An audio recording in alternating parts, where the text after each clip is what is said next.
Hey, what's up, Skitter Squad?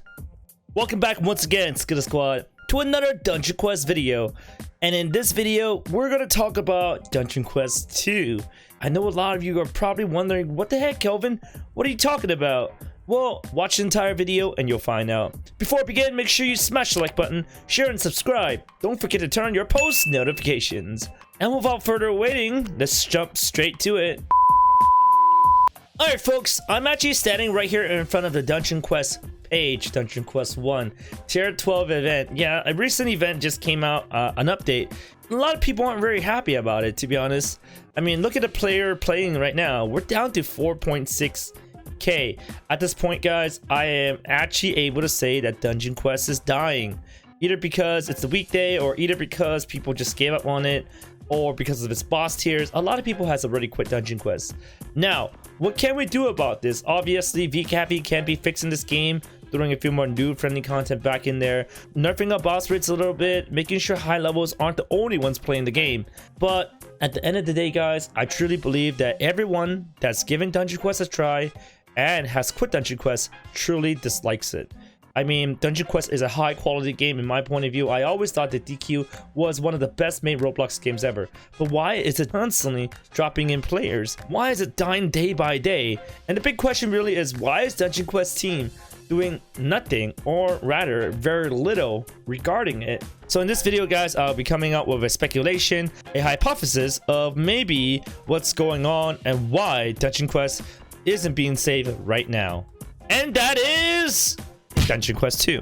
I know right off the bat, a lot of people are going to say, Kelvin, Dungeon Quest 1 is not even done. We have Excalibur quests, everything as such. So why, when a game that's not even completed will come out with the version 2? But I will give you a few reasons why before I hop into what Dungeon Quest can have and things like that. So the first reason why I think Dungeon Quest 2 is possible is that I truly believe that VCappy, JCappy, they're all very smart developers. His entire team is smart people.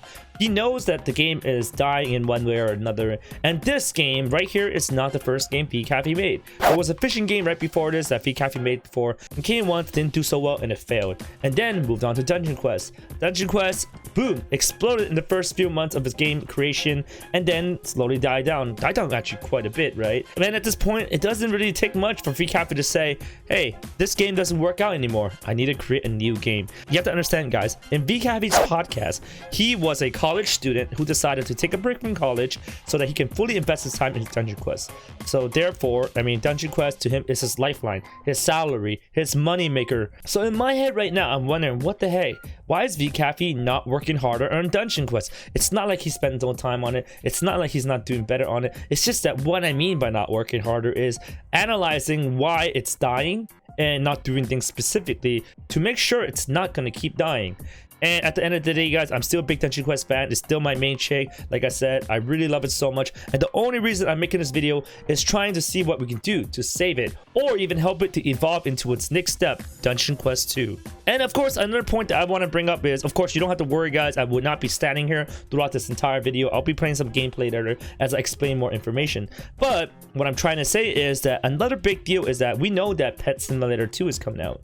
A lot of people were like, okay, Pet Sim 2, what the heck? But it is coming out next year, and we know it's going to be hyped. So I do believe that biggest way for Dungeon Quest to actually survive and revive itself, it's not by updating Dungeon Quest. I said that people are already giving it a try, and they despise it. They're not going to play the game. They don't care about the updates that happen in Dungeon Quest 1. However, Dungeon Quest 2 sounds like a completely revamped, completely revised type of game. Obviously, there will be a lot of work involved. Obviously, there'll be a lot of different things involved. But by repackaging itself and presenting it to you once again in a second version, a lot of people who hate it, dislike it, might give it a try. Let me know in the comments down below if you are somebody who is hating the game, who dislikes the game, or quit the game already, and might consider giving Dungeon Quest 2 a try if it turns out to be quite improved and quite different. So with that 2 points being placed already, I don't need to really go on. There's a plenty more for me to say, but I do figure that these are most of the common questions that will come to me when I bring up Dungeon Quest 2. First thing first, adding additional stat points. And when I mean additional stat points, I don't mean by quantity.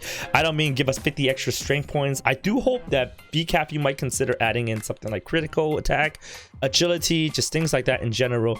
It doesn't mean that we need new classes, which would be a great idea, and I don't want to get to that right now. Adding different stats could give us different currencies to build our classes a certain way. In Dungeon Quest, the best part about the class system is that you can create your own class. People might say at the end of the day, there's only mages, warriors, and tanks.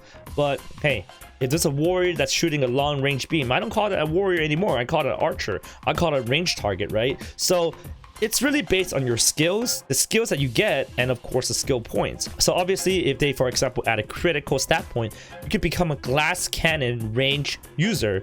Doesn't matter if you put in your stats in physical or spell. So at the end of the day, guys, that was my point right there, and I don't want to get too deep into it because I want to give you guys an opportunity to tell me what you guys think about this specific number 1 in the comments down below. And of course, every single point that I bring out here, I do want you guys to all comment down below and see if you agree with me or maybe you disagree and you have a better system.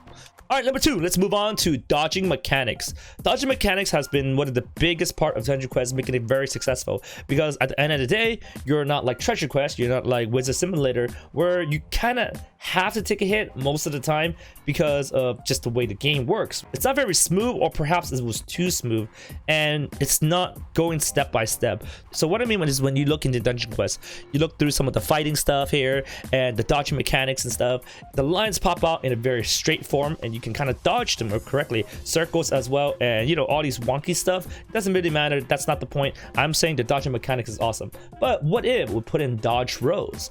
Maybe one extra key in the Q button, or instead of Q, maybe it's like a T or an R, right? It's pretty close by and you're able to just dodge roll out of damage.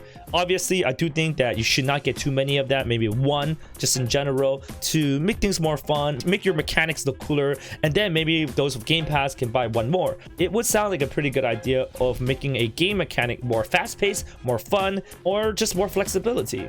Number 3, actual quests. In my most recent video regarding Dungeon Quest, I spoke to Jay Caffey a little bit, and you guys can go watch that later and go see what his response is. However, I always thought that quests in Dungeon Quest was absolutely necessary.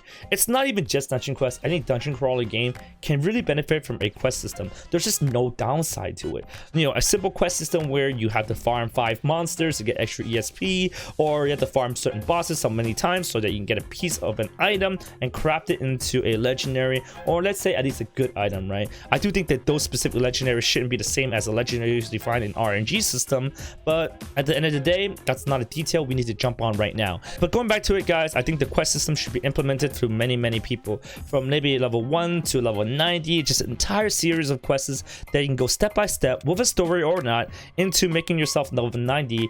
But at the end of the day, if at the early game process for all the noobs, you have somebody to hold your hand and drag you through the first 90 levels, it just means that you successfully got to level 90, and you from then on out is an adult, is a grown-up, a pro at the game, and then you can level yourself up to become a pro from there. At that point, guys, you would have been hooked onto the game. You wouldn't want to leave yet because you already invested in 90 levels. So hopefully quest system does really apply. I mean, it might come out in Dungeon Quest 1 and so on, but at this point, if VCaffey and JCaffey are watching this, I actually truly believe at this point into the game with 4, 5k, 6k players, Dungeon Quest might have already lost too much, and a revamp of the game entirely might be the only way to bring back the Dungeon Quest community into maybe what I say Dungeon Quest 2. Alright, and of course, going back to quests 2, I do believe there's going to be level-based quests for however level you are.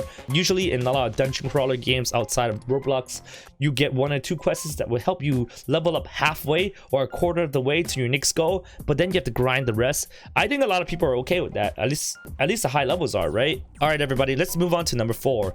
EXP multiplier based on level and a massive item shop. It's really just for noob stuff here, and I've always, once again, this is my 5th, 6th, 7th, 9th video regarding noob friendly content, and at this point, guys, I'm sick of having to repeat myself so many times, begging for VCaffey and JCaffey to implement a noob system. Obviously, there was a recent buff for Samurai Palace and a few of those dungeons, but there's no specific number. And of course, I could wait till the Wikipedia version to pop out and say if it was a good EXP boost or a bad EXP boost. But if any of you guys are out there and you can actually face the system and actually tell me how much of an EXP gain you have gained from Samurai Palace and so on, please let me know in the comments down below. But in my point of view, guys, I actually asked JCaffey this specific question. I said, okay, there was EXP boost. How much was it? Are we supposed to find out ourselves? or are we gonna wait to the Wikipedia? And if the Wikipedia is not correct about it, is the Wikipedia lying? And if the EXP boost is so little, are we gonna be angry about it that this EXP boost was just to like shut us up? So the true question really is, I don't know how much EXP boost is, and if they were willing to tell us, it probably was a big deal. If they weren't willing to tell us, then it probably was a small deal. So at this point, guys, if you're watching Dungeon Quest, you probably played the game to a degree where you have worked very hard in certain parts of the dungeon, and you're not easily swayed to think that the EXP boost needs a big increase.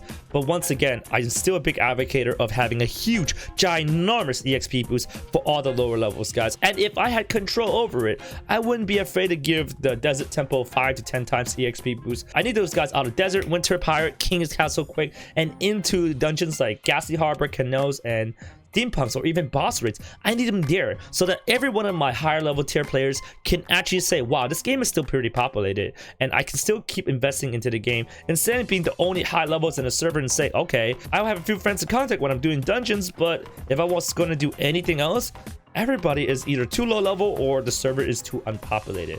Yeah, guys, I just don't know what's going on anymore.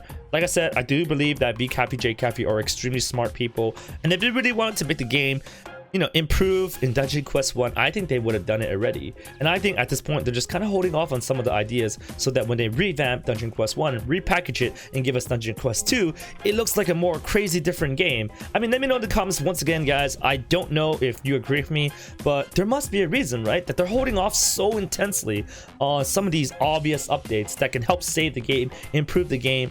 And maybe they like me, think that it's too late to put it into Dungeon Quest 1. They gotta save it for DQ2.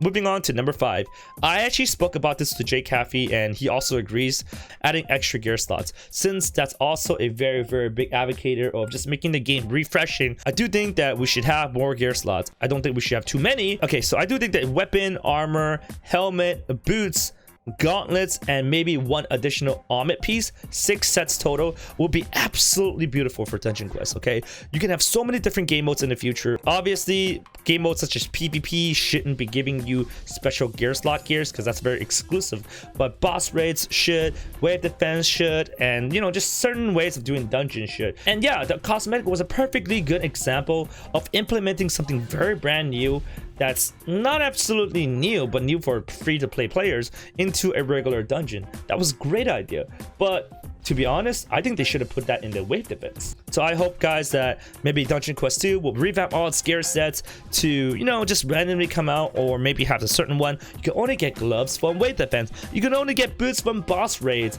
so that people actually aim for those areas. They're not required to, but they can do so. Alright, so those are my first 5 points about Dungeon Quest 2. I'm trying to see if this video gets enough of a response, enough of a thumbs up, that you guys care enough for me to make another one where I give you more speculation and more ideas about Dungeon Quest 2, so that maybe we can present it to VCappy and JCappy to, you know, get them ready for the repackaging of the game. So after a long conversation kind of thing, these guys are right here standing next to me. I didn't even know, so that was cool. All right, guys, if you enjoyed this video, or if you want Dungeon Quest 2, make sure you give it a big old thumbs up, like, share, and subscribe. Turn on your post notifications, and I'll see you guys in the next one. Peace out, yo.